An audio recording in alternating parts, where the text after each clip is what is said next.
Okay guys, if you're here, that's because you want to listen to part 3 of the scary hotel story. I left a few details out, and now I figured that played a huge, crucial difference in my storytelling. Okay, I left out the part where I went back to the office. I left a few crucial parts out of the story from part 1. When we were inside the room, I did find some stuff that I did not mention in part 1 that was a huge part of the story. It was my mistake not telling it, because the way I told it, it sounded like the guys went in there to harm us in a different way. This is the crucial part that I left out, and it was super important for you guys to know why they were going into the room.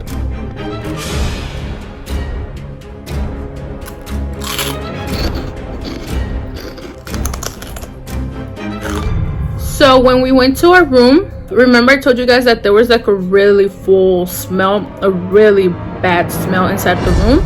Well, here I am being my nosy self, you know, I'm trying to check out the whole room. I'm always paranoid that there's gonna be cameras inside a room of a hotel.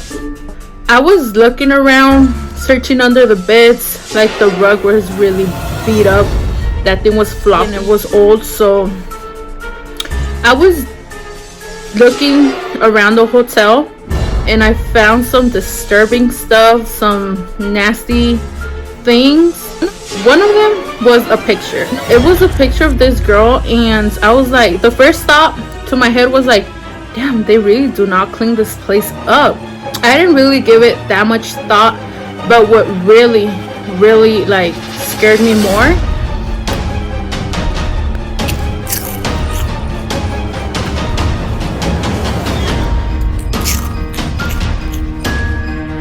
so when I lifted the rug under the bed, I saw 3 dots of red stains, and I was like, oh my god, is this blood? You know, in my head, like, that was the first thought that went into my head, you know, like, oh my god, is this blood? It was like smeared. There was like 3 dots, but it was kind of like if it went through the rug under the floor, so they were like smeared, you know. I'm not sure if you understand me. I went back inside the office. This was the most important part. I went back into the office, and I told the guy, I was like, excuse me, I found what I believe is blood, and then I also found a picture of a girl. He got so like nervous. He was like, give me the picture. He was demanding me for the picture. He was like demanding me, like he was being so demanding, like, give me the picture. And I was like, no. About the blood, I was like, is that blood in there? He was like, no, we just had room service there yesterday, so that is not blood. He tried to make me seem like I was crazy, and I was like, oh, okay. And I was like, okay then, sir, have a good night. And I left.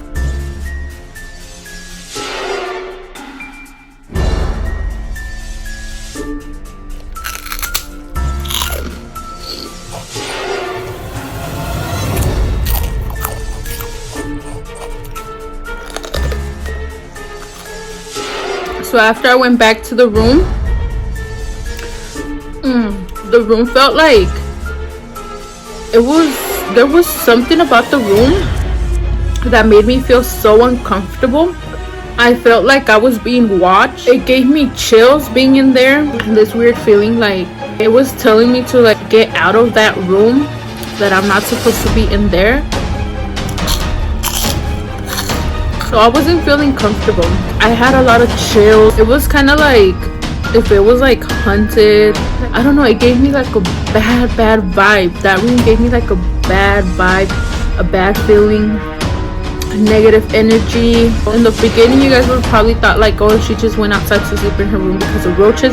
I mean, yeah, who wouldn't? You know, like if there's roaches and you had your car, you would go to the car, right? But then again, if you have that negative energy, that negative feeling that you shouldn't be in that spot, you would also leave the room. So that was also one of the other reasons that I went to my car. It just didn't sit good with me. I'm pretty sure that's how my friend felt as well. And she went to the car. I never noticed she went to the car. She went to the car first, then me.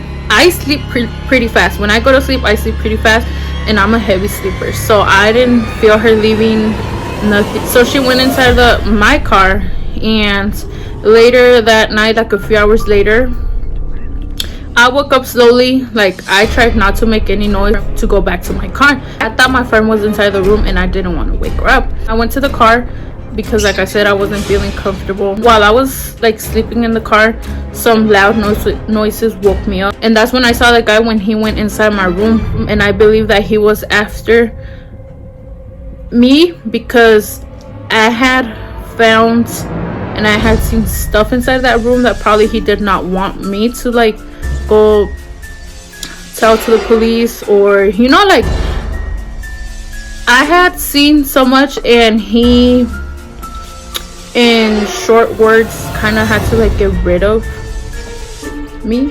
I had all this information, right? And I got away from him. I'm not gonna go through everything again. If you want to watch part 1, I tell you what happened afterwards, because after he saw that I wasn't in the room, he looked down and he saw me in my car. He started chasing after me, but that's all in part 1, so everything is there in part 1.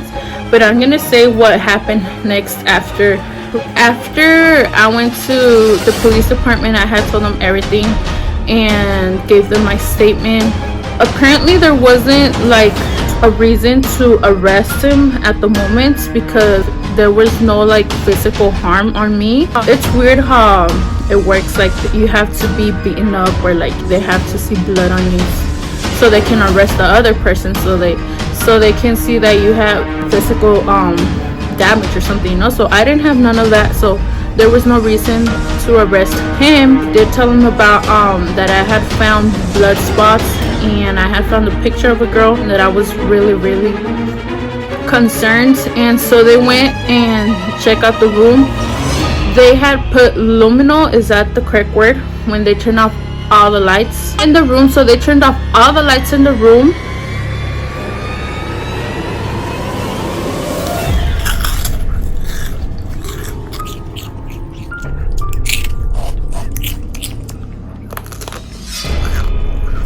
So they turned off all the lights from the room, and what they found was really disturbing.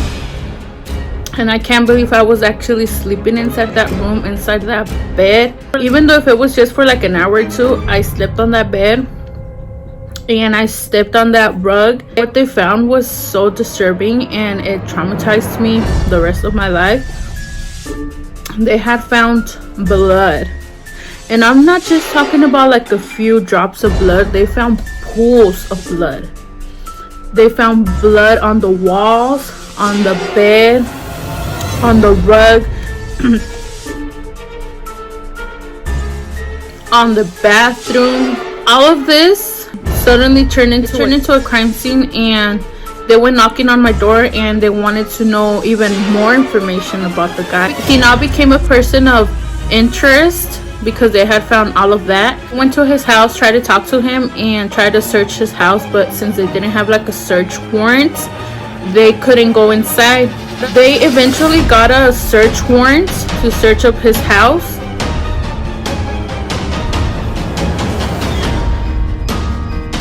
Thinking about it all, I was like, wow, I slept